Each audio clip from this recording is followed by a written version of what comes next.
Camp Deerpark is owned by 15 Mennonite churches in New York City, and our primary goal is to serve those churches. And then we also serve the churches that come from those same neighborhoods, from the inner city, or what you might call the immigrant communities of New York City, from Brooklyn, from Bronx, from Harlem.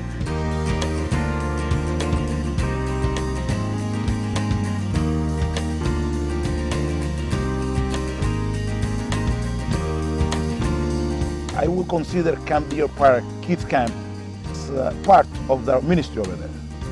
It's a compliment for me. It's an expansion of our ministry in the city.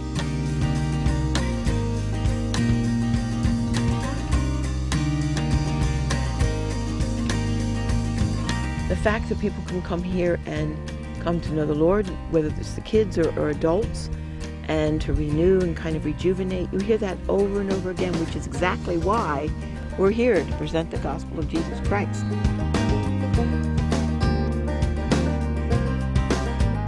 I like the staff here because you always have someone to go to, like if you have questions about the Bible or just questions about anything, and they're always there to help.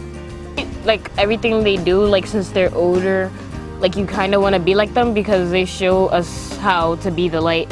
I can experience God different here because usually they say go to a quiet place where you can pray. In the city there's a whole bunch of people talking. You can't always find the quietest place, but if you're just sitting out in the grass in nature, it's just you and God. It's a really nice place to pray. I believe very strongly that you need to stay true to your origins. You need to stay true to the original vision of the ministry. And Camp Deerpark was started because the Mennonite churches at that time needed a place to bring children out of the city and have them encounter nature and encounter God and build relationships. Of all the programs and of all the services that we offer, Children's Camp really is at the heart of what we do. It's where ministry really happens. All the children, like they very excited when the summer come. You know, everybody start like asking, you know, when we're gonna be camping, you know, what they're gonna be doing, and the parents too. Wherever they go, what they learning here, it marked their life.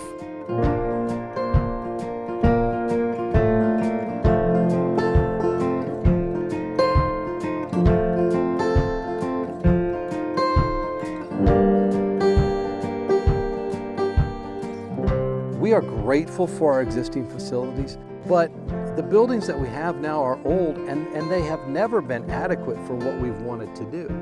The bunkhouse style sleeping arrangements fragments the cabin groups. And that's always been a challenge because it makes supervision so difficult. A counselor's trying to monitor kids in one room, monitor kids in another room, and the kids really miss the community aspect of what camping should include.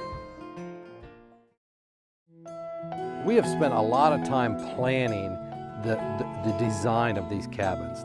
And essentially what we're talking about is one room where all the campers will sleep, and then there will also be a counselor room.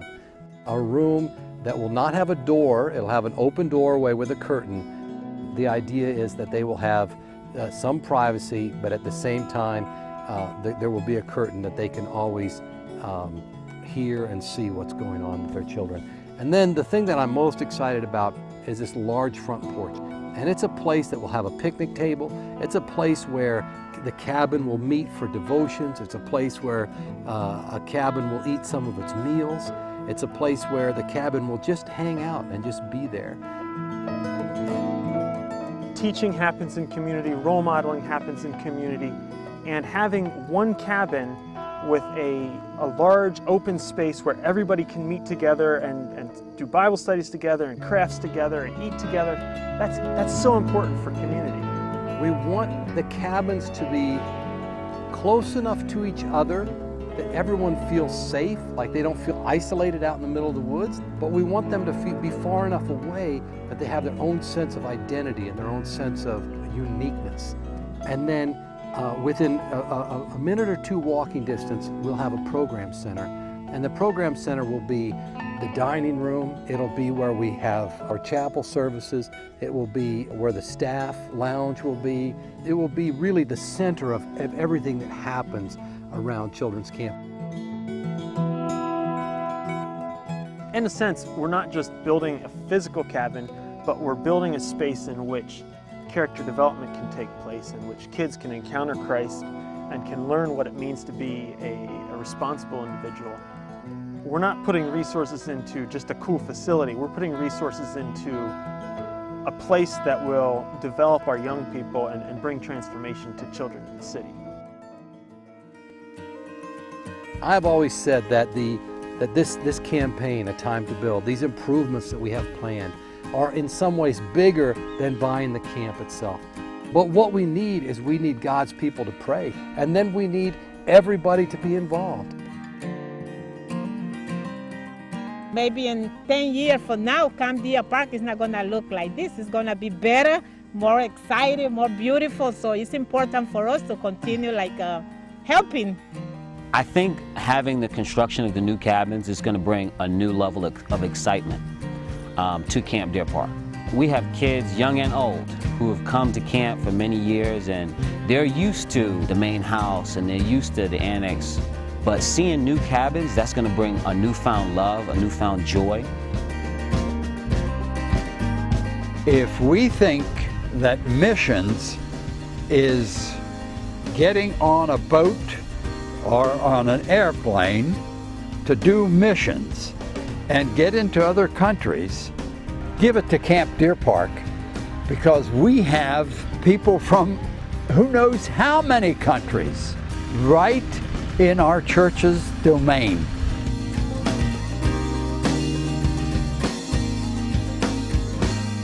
If all the people who have been touched by this ministry, if we all pitch in and we all do what we can, I think God will bless that and we will be able to get it done.